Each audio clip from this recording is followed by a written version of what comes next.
Efésios, capítulo 1. Paulo, apóstolo de Cristo Jesus pela vontade de Deus, aos santos e fiéis em Cristo Jesus que estão em Éfeso. A vocês, graça e paz da parte de Deus nosso Pai e do Senhor Jesus Cristo. Bendito seja o Deus e Pai de nosso Senhor Jesus Cristo, que nos abençoou com todas as bênçãos espirituais nas regiões celestiais em Cristo. Porque Deus nos escolheu nele antes da criação do mundo, para sermos santos e irrepreensíveis em sua presença. Em amor nos predestinou para sermos adotados como filhos, por meio de Jesus Cristo, conforme o bom propósito da sua vontade, para o louvor da sua gloriosa graça, a qual nos deu gratuitamente no amado. Nele temos a redenção por meio de seu sangue, o perdão dos pecados, de acordo com as riquezas da graça de Deus, a qual ele derramou sobre nós com toda a sabedoria e entendimento, e nos revelou o mistério da sua vontade, de acordo com o seu bom propósito que ele estabeleceu em Cristo, isto é, de fazer convergir em Cristo todas as coisas, celestiais ou terrenas, na dispensação da plenitude dos tempos. Nele fomos também escolhidos, tendo sido predestinados conforme o plano daquele que faz todas as coisas segundo o propósito da sua vontade, a fim de que nós, os que primeiro esperamos em Cristo, sejamos para o louvor da sua glória. Quando vocês ouviram e creram na palavra da verdade, o evangelho que os salvou, vocês foram selados em Cristo com o Espírito Santo da promessa, que é a garantia da nossa herança até a redenção daqueles que pertencem a Deus, para o louvor da sua glória. Por esta razão, desde que ouvi falar da fé que vocês têm no Senhor Jesus e do amor que demonstram para com todos os santos, não deixo de dar graças por vocês, mencionando-os em minhas orações. Peço que o Deus de nosso Senhor Jesus Cristo, o Pai da Glória, lhes dê espírito de sabedoria e de revelação no pleno conhecimento dele. Oro também para que os olhos do coração de vocês sejam iluminados, a fim de que vocês conheçam a esperança para a qual ele os chamou, as riquezas da gloriosa herança dele nos santos e a incomparável grandeza do seu poder para conosco, os que cremos, conforme a atuação da sua poderosa força. Esse poder ele exerceu em Cristo, ressuscitando-o dos mortos e fazendo-o assentar-se à sua direita nas regiões celestiais, muito acima de todo o governo e autoridade, poder e domínio, e de todo nome que se possa mencionar, não apenas nesta era, mas também na que há de vir. Deus colocou todas as coisas debaixo de seus pés e o designou cabeça de todas as coisas para a Igreja, que é o seu corpo, a plenitude daquele que enche todas as coisas em toda e qualquer circunstância.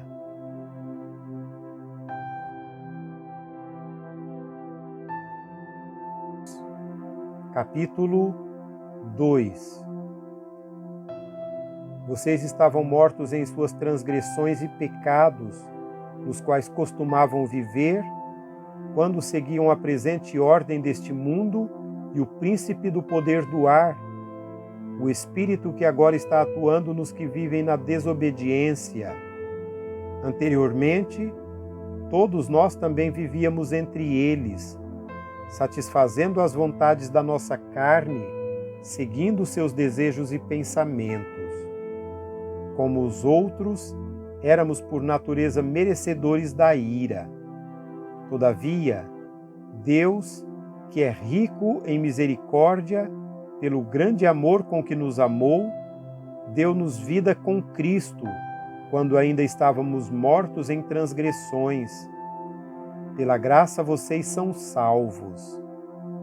Deus nos ressuscitou com Cristo e com Ele nos fez assentar nos lugares celestiais em Cristo Jesus, para mostrar, nas eras que hão de vir, a incomparável riqueza da sua graça, demonstrada em sua bondade para conosco em Cristo Jesus. Pois vocês são salvos pela graça, por meio da fé. E isto não vem de vocês, é dom de Deus, não por obras, para que ninguém se glorie. Porque somos a criação de Deus realizada em Cristo Jesus para fazermos boas obras, as quais Deus preparou antes para nós as praticarmos.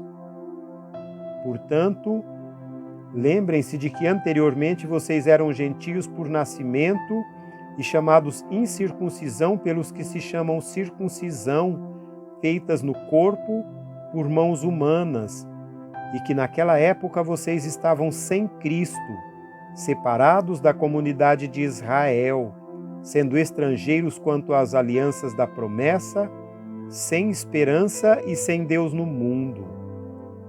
Mas agora, em Cristo Jesus, vocês, que antes estavam longe, foram aproximados mediante o sangue de Cristo, pois Ele é a nossa paz, a qual de ambos fez um e destruiu a barreira, o muro de inimizade, anulando em seu corpo a lei dos mandamentos expressa em ordenanças.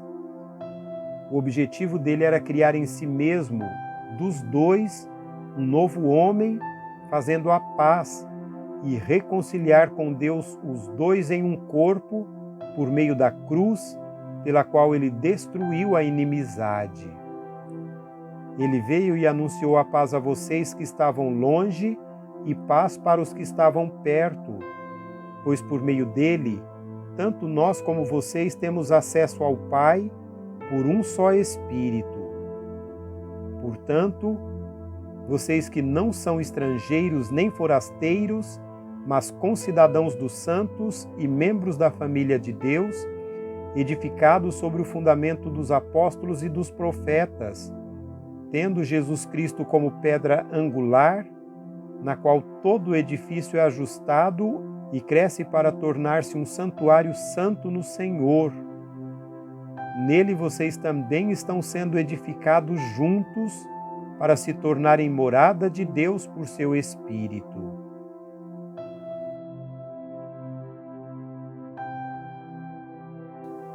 Capítulo 3. Por essa razão, eu, Paulo, sou prisioneiro de Cristo Jesus por meio de vocês, gentios. Certamente vocês ouviram falar da responsabilidade imposta a mim em favor de vocês pela graça de Deus, isto é, o mistério que me foi dado a conhecer por revelação, como já lhes escrevi em poucas palavras. Ao lerem isso, vocês poderão entender a minha compreensão do mistério de Cristo. Esse mistério não foi dado a conhecer aos homens de outras gerações, mas agora foi revelado pelo Espírito aos santos apóstolos e profetas de Deus, significando que, mediante o Evangelho, os gentios são herdeiros com Israel, membros do mesmo corpo e coparticipantes da promessa em Cristo Jesus. Deste Evangelho me tornei ministro pelo dom da graça de Deus, a mim concedida pela operação do seu poder.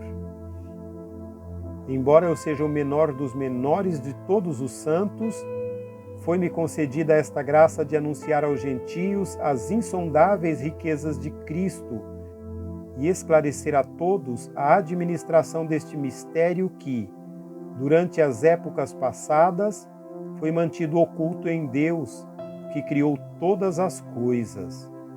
A intenção dessa graça era que agora, mediante a Igreja, a multiforme sabedoria de Deus se tornasse conhecida dos poderes e autoridades nas regiões celestiais, de acordo com o seu eterno poder que ele realizou em Cristo, nosso Senhor, por intermédio de quem temos livre acesso a Deus em confiança pela fé nele. Portanto, peço-lhes que não se desanimem por causa das minhas tribulações em seu favor, pois elas são uma glória para vocês. Por essa razão, ajoelho-me diante do Pai, do qual recebe o nome toda a família nos céus e na terra. Oro para que, com as suas gloriosas riquezas, Ele os fortaleça no íntimo do seu ser com poder, por meio do seu Espírito, para que Cristo habite no coração de vocês mediante a fé, e oro para que, estando arraigados e alicerçados em amor, vocês possam, juntamente com todos os santos, compreender a largura, o comprimento, a altura e a profundidade, e conhecer o amor de Cristo que excede todo entendimento, para que vocês sejam cheios de toda a plenitude de Deus. Àquele que é capaz de fazer infinitamente mais do que tudo o que pedimos ou pensamos, de acordo com o seu poder que atua em nós, a Ele seja a glória na Igreja e em Cristo Jesus, por todas as gerações, para todo o sempre. Amém.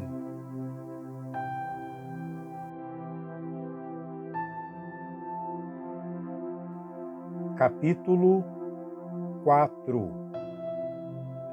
Como prisioneiro no Senhor, rogo-lhes que vivam de maneira digna da vocação que receberam.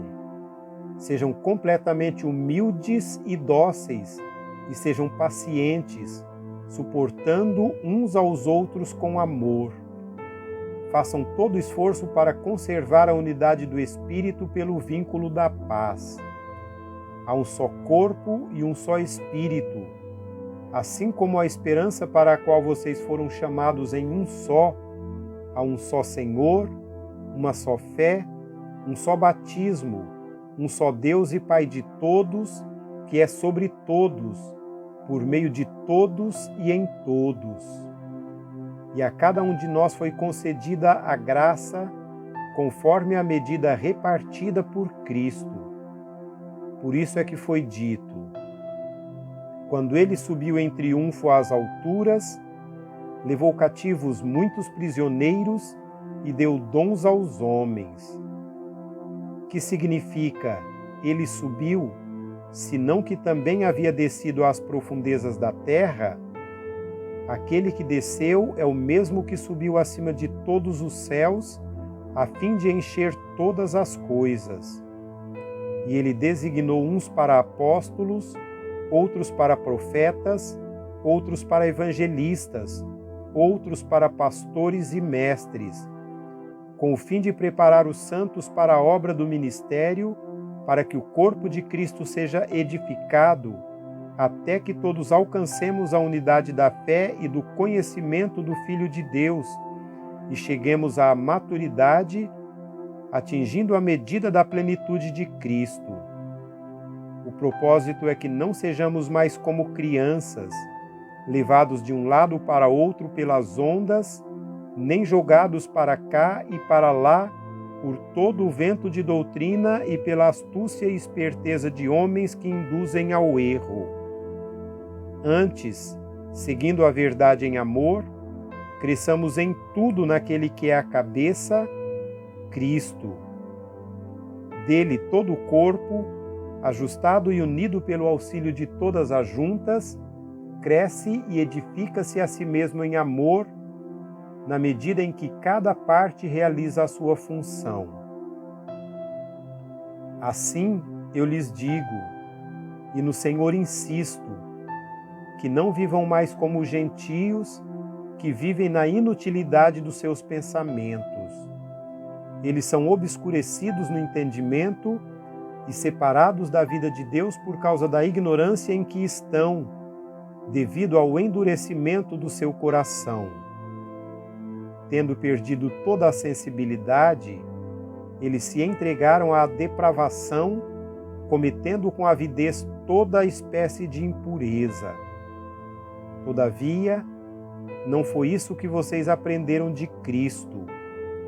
De fato, Vocês ouviram falar dele e nele foram ensinados de acordo com a verdade que está em Jesus.